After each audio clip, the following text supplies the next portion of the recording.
Hi, I'm Rachel Holmes, and today I'll be explaining the physics of volleyball.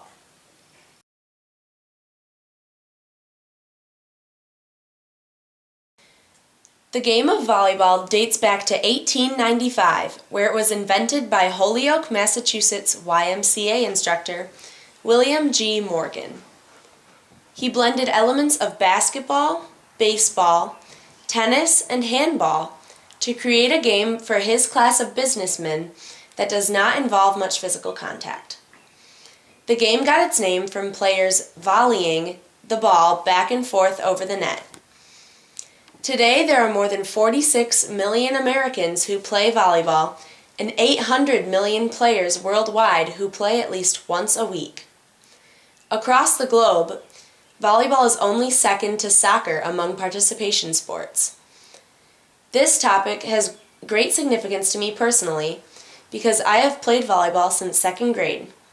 From Parks and Rec to Hillside to the NHS varsity team and 7 years of club, volleyball has been a major part of my life for the past 10 years.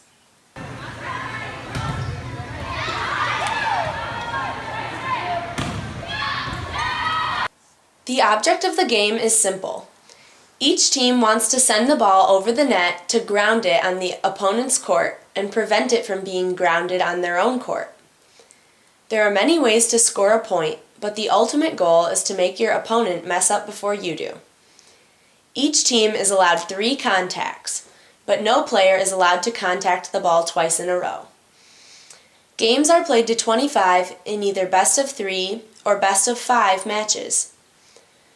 Plays begin with a serve, and there are 3 types of contacts typically used in an ideal volleyball play: the bump, set, and spike.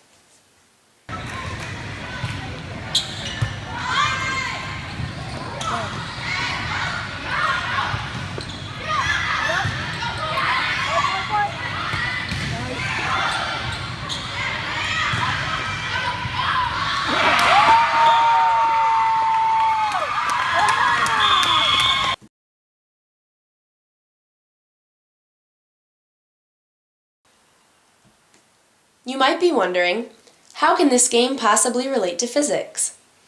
Well, changing the direction and velocity of the ball is an integral part of volleyball in order to set your desired pace of the game and place the ball in specific locations. Most importantly, understanding projectile motion is a critical aspect in playing volleyball.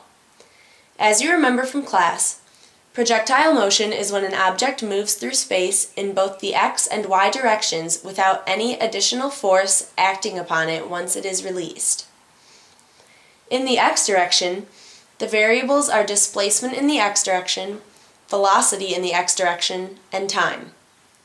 In the y direction, the variables are displacement in the y direction, initial velocity, final velocity, acceleration, and time, with time being the link between the x and y directions.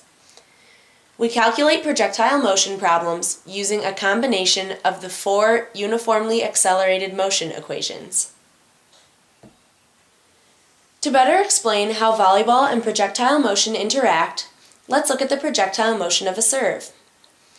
If the average horizontal velocity of a serve is 9 meters per second, the horizontal distance the ball travels from your hand to your opponent is 15 meters. The duration of the serve is 1.67 seconds, and the vertical displacement of the ball is 1.2 meters. What was the initial velocity of the ball in the y direction? We can use the delta x equals velocity initial times time plus 1/2 a times t squared UAM equation to solve this problem. By plugging in our known values and solving for v sub I, we discovered that the initial vertical velocity was 8.91 meters per second. Volleyball is a game where the better you understand the laws of physics, the more strategically you can play. Once I learned the laws of projectile motion, I was a more effective player with a better understanding of how the amount of velocity I released the ball with would affect its path of travel.